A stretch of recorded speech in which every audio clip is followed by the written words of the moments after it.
All right, guys, this week we are working on lesson 22. The story is my Gloria, who might be my best friend, and here's the vocabulary overview. So we have the word knot, like a knot in a rope. The boy showed how a strong knot in a rope can hold things together.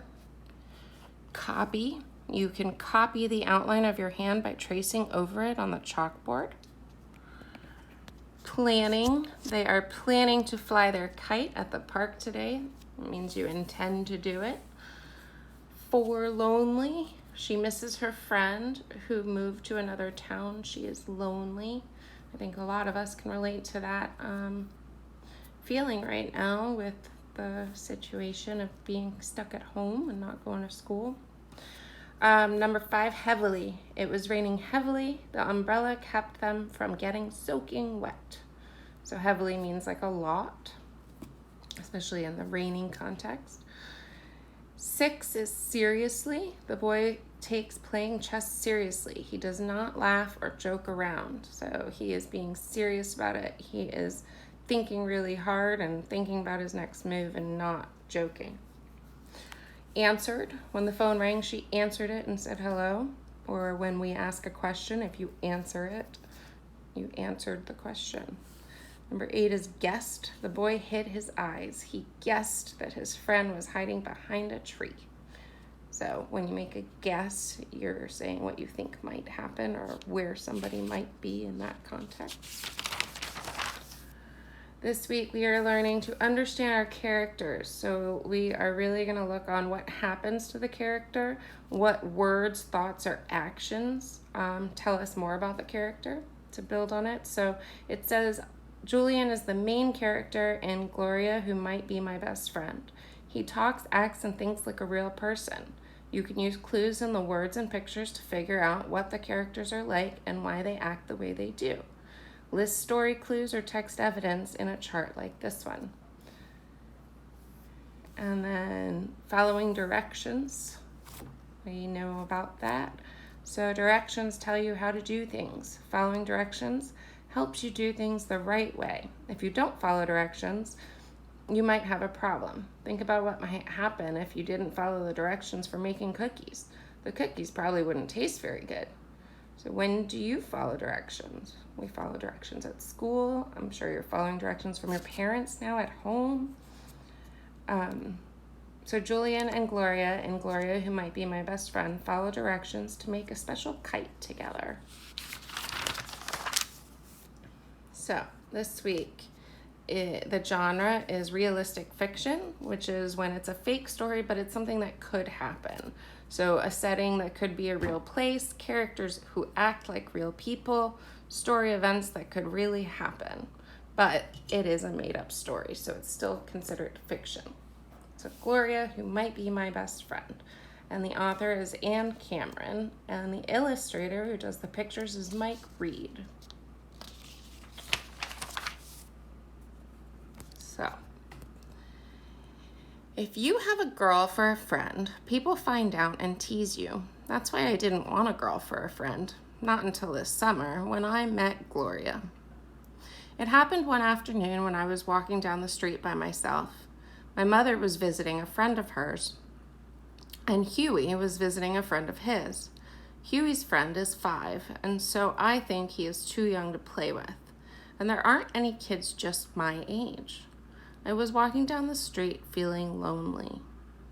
So this sets up the problem of the story. What is Julian's problem? There's no kids his age on the block, so he feels kind of lonely. He doesn't feel like he has people to play with.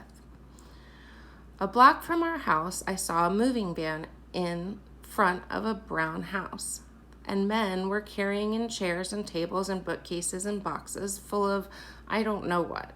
I watched for a while, and suddenly I heard a voice right behind me. What voice do you think he hears?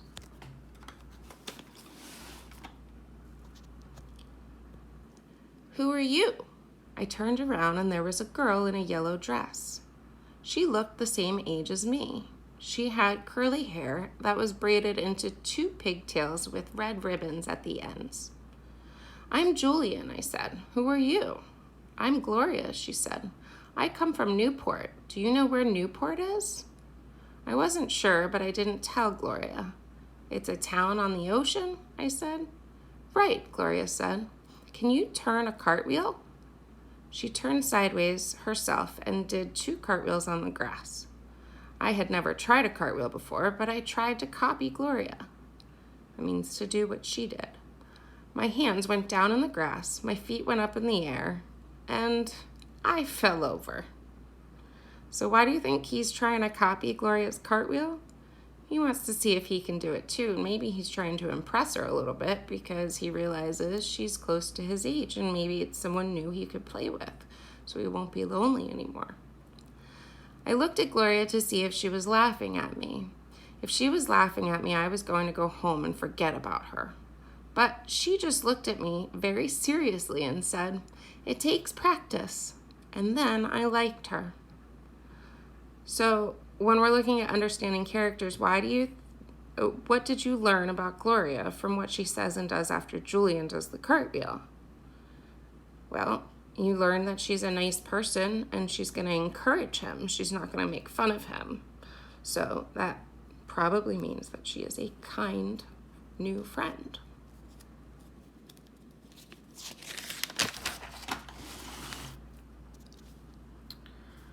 I know where there's a bird's nest in your yard, I said.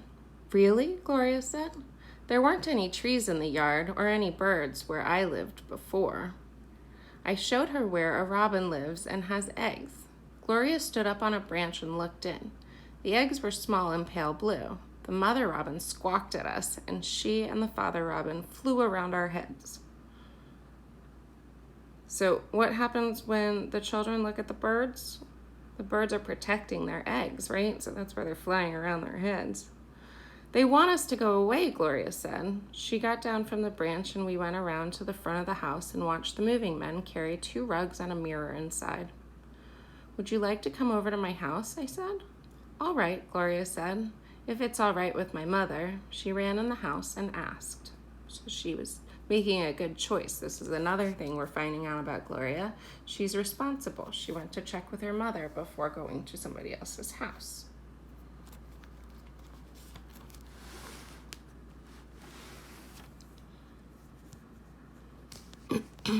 It was all right.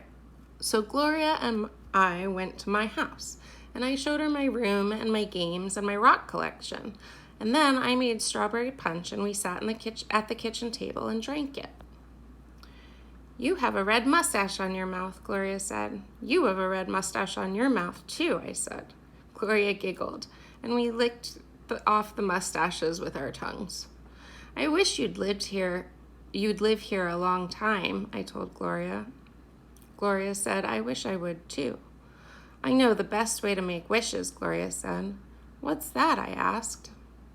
First, you make a kite. Do you know how to make one? Yes, I said. I know how.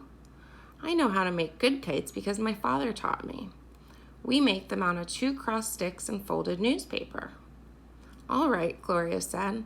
That's the first part of making wishes that come true. So let's make a kite. We went out into the garage and spread out sticks and newspaper and made a kite.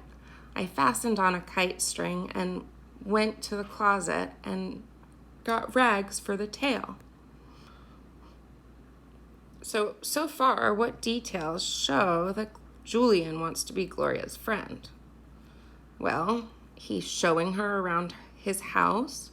He made her some juice or some strawberry punch to share. And he showed her his rock collection, and then they came up with an idea to make something together. So at this point, you think you can say that they're going to become friends, right? I think they'll be friends for a long time because they are both wishing that Gloria would live in her new house for a long time.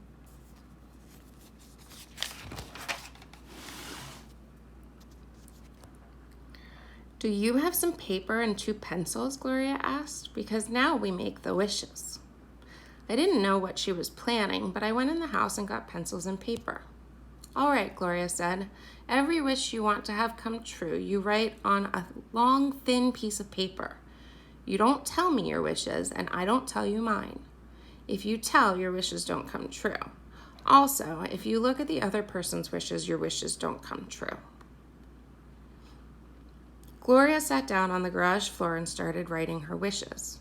I wanted to see what they were, but I went to the other side of the garage and wrote my own wishes instead. I wrote, I wish I could see the catalog cats. I wish the fig tree would be the tallest in town. I wish I'd be a great soccer player. I wish I could ride in an airplane, and I wish Gloria would stay here and be my best friend. Aw, how sweet is that?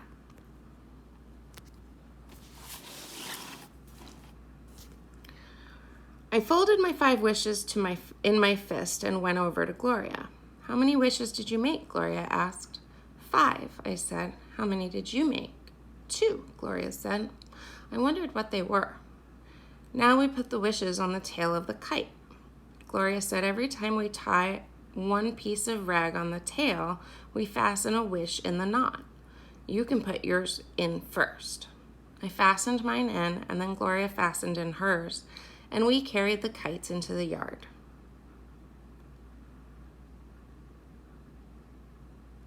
So why do you think Julian doesn't ask Gloria what her wishes are, even though he wonders what they are?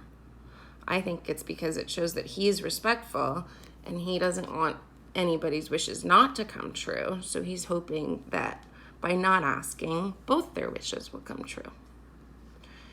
So you hold the tail, I told Gloria, and I'll pull. We ran through the backyard with the kite, past the garden and the fig tree, and went into the open field beyond our yard. The kite started to rise. The tail jerked heavily like a long white snake. In a minute, the kite passed the roof of my house and was climbing towards the sun. So their kite worked on a newspaper and sticks. I like that they tied wishes. So why do you think the author, we're looking at figurative language, which is also like idioms.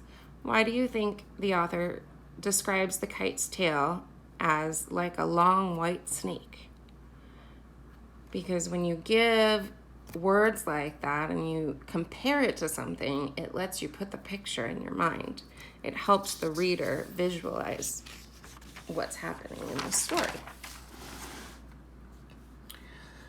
We stood in the open field looking up at it. I was wishing I would get my wishes. I know it's going to work, Gloria said. How do you know? When we take the kite down, Gloria told me, there shouldn't be one wish in the tail. When the wind takes all your wishes, that's when you know it's going to work. The kite stayed up for a long time. We both held the string. The kite looked like a tiny black spot in the sun, and my neck got stiff from looking at it. Shall we pull it in? I asked. All right, Gloria said. We drew the string in more and more until, like a tired bird, the kite fell at our feet.